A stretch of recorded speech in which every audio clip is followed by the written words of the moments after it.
Hello everyone and welcome back to my channel. This week's History through KSP is on the classic USSR Sputnik, aka Companion Satellite. This was the first satellite ever sent into space and kicked off the beginning of the space race between the USSR and the United States. I've decided to show you guys how to build these rockets so you can do it also. Some of the parts are from Making History DLC, so keep that in mind when trying to do this. The footage was also sped up to save some time. So Sputnik 1 is small, being only 58 centimeters in diameter, as you can see from my hangar. It weighed only 184 pounds, so it was light but densely packed with instruments. I had to add extra weight at the top to make it fly better because of the low weight in KSP physics. It flew on top of a modified R-7 rocket, as it was originally used as a nuclear ballistic missile but refitted for this mission. This modified R-7 was a two-stage rocket and had asparagus rocket engine separation, which you'll see during the launch. I used the KSP fuel lines to empty the outside tanks first, before jettison, as did the real one. It was powered by 5 RD-107 engines in the first stage, which you can see me adding the engines right now, and 1 RD-107 in the second stage. It used 12 small Vernier engines to steer in flights, and they were placed around the RD-107 engines. This vehicle produced a whopping 880,000 pounds of thrust on liftoff. The Russians did 4 test launches in the rocket before doing the real mission to prep and throw the Americans off their trail. This was the first of 3 Sputnik missions. This mission was to record the density of the atmosphere, its ionic composition, the solar wind, the magnetic fields, and the cosmic rays. It has 2 sets of antennas that extend out over the body, and they were powered by zinc batteries. Sputnik 1 communications activated when separation from the second stage occurred. It only communicated with radio beeps, transmitted in 20 Hz and 40 Hz, but if anyone around the world with a radio receiver could technically get those messages while orbited. The batteries died after 326 orbits, but lasted 14 days longer than the USSR expected. I added a control unit to the top to make it fly better because of the KSP physics. But man, I love how this thing looks. It looks great. Recoloring, now time to launch.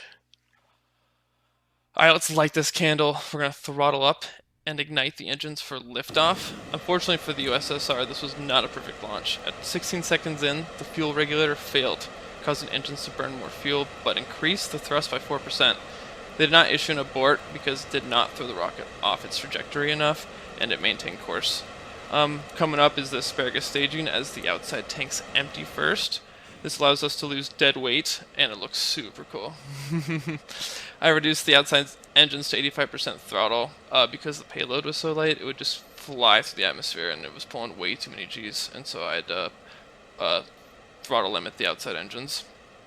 116 seconds in, the first stage is going to cut off, followed by stage separation and second stage ignition.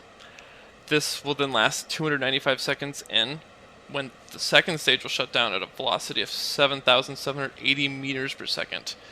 And then 19.9 seconds later, Sputnik will separate with the fairing. Man, we're flying through the atmosphere. I love it. They did not aim for perfect calculations on this launch, but just wanted to beat the US to space. This caused the apoapsis to be extremely high, and the paraapsis to be very close to Earth. Apoapsis is your farthest point from a celestial body, and apoapsis is your closest. The apoapsis reached was 939,000 meters, and a paraapsis of only 230,000 meters. The apoapsis was 310 miles under what was calculated because of the poor calculations, and they were only going for a rough calculation because they just wanted to beat the Americans. It doesn't have any sort of guidance system in the Sputnik, and that's why it aimlessly floats when separation occurs, which is going to happen here in a second. Fun fact, the second stage, which we're looking at right now, had a transmitter on it and orbited the Earth for 2 months after this launch, which I just think is absolutely insane. I mapped the antennas to Action Group 1, so once you see them pop out here in a second, that's why. And I couldn't go full throttle during this part either because the engines just have so much thrust in KSP.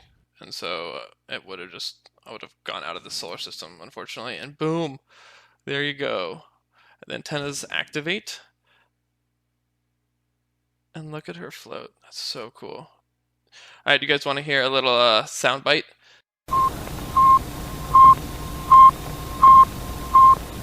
And there you have it. That's Sputnik. Thank you so much for watching, guys. Please like and subscribe and leave some comments about how I can improve these. I really want to get better.